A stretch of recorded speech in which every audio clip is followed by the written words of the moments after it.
Thank you all for your courage. Today we're delivering a clear message to the professors and power structures trying to suppress dissent and keep young Americans, and all Americans, not just young Americans, like Ellen and Caitlin and Polly, from challenging rigid far-left ideology.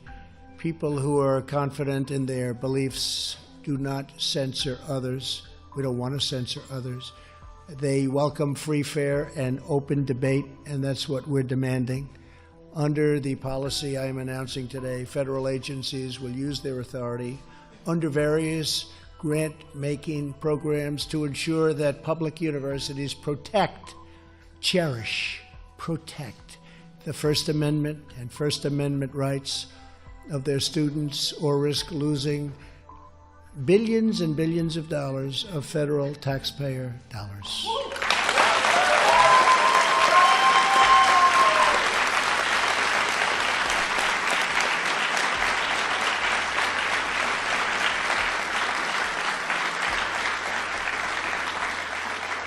Every year, the federal government provides educational institutions with more than $35 billion in research funding. All of that money is now at stake. That's a lot of money. They are going to not have to like your views a lot, right? We will not stand idly by and allow public institutions to violate their students' constitutional rights. If a college or university doesn't allow you to speak, we will not give them money. It's very simple.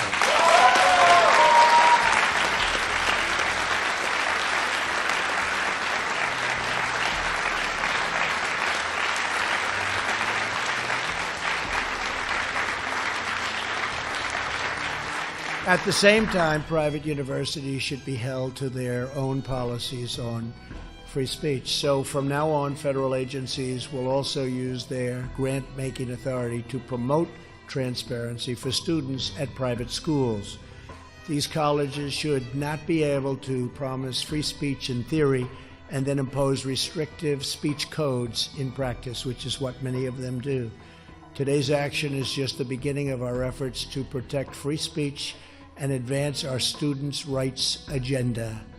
What I've been witnessing over the last long period of time, long before I became president, what I've been witnessing is outrageous. This order will also empower students with vital information about the value of the programs they take on. And in America, the very heart of the university's mission is preparing students for life as citizens in a free society. But even as universities have received billions and billions of dollars from taxpayers, many have become increasingly hostile to free speech and to the First Amendment. You see it all the time.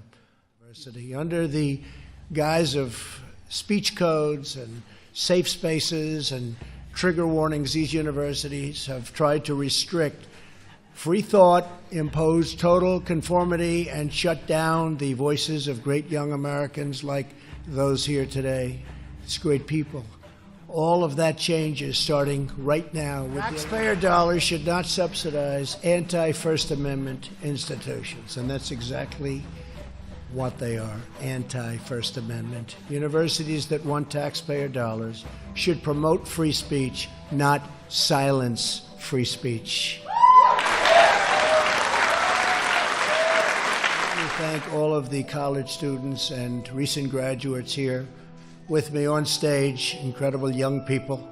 These courageous Americans have stood up for the forces of political indoctrinations, and they really stood up to it too, like very few people have been able to. Censorship and coercion. You refuse to be silenced by powerful institutions and closed-minded critics, of which there are many. You face down intimidation, pressure, and abuse. You did it because you love your country and you believe in truth, justice, and freedom. And I want to thank you all, everybody in the room, including a lot of folks in the audience, Charlie, a lot of folks. You've fought bravely for your rights, and now you have a president who is also fighting for you. I'm with you all the way, okay? All right? Don't let anyone stop you from doing what you know is right, from asking questions, from challenging the powerful, or from speaking your mind. And that's the primary reason we're here right now. You're going to speak your mind. You're going to be fair, you're going to be reasonable, you're going to do it well, and you're going to speak your mind. Never, ever quit. Never give in, and never back down. Keep standing up for your values, for your classmates, and for your country. And you can be certain that every day of my presidency, we will always support your rights and your freedoms and your future. Thank you all for being here. This is a great honor for me. I've been watching this for too long. I've been watching things that are unwatchable, and I don't like it. But we're going to do something about it. See, we like to act as opposed to just watching and saying, oh, isn't that a shame? We don't say that. We don't say that. You have just a tremendous future ahead of you, and this will make it a lot easier. And you get that point of view across. And listen to the other point of view. Maybe you can be changed and maybe not. I doubt it. But maybe. You never know. And you know what? If you can, that's okay. And you'll change them too. You're going to change them too. But ultimately, it brings people together. So congratulations. I'll sign right now. Thank you all for being here.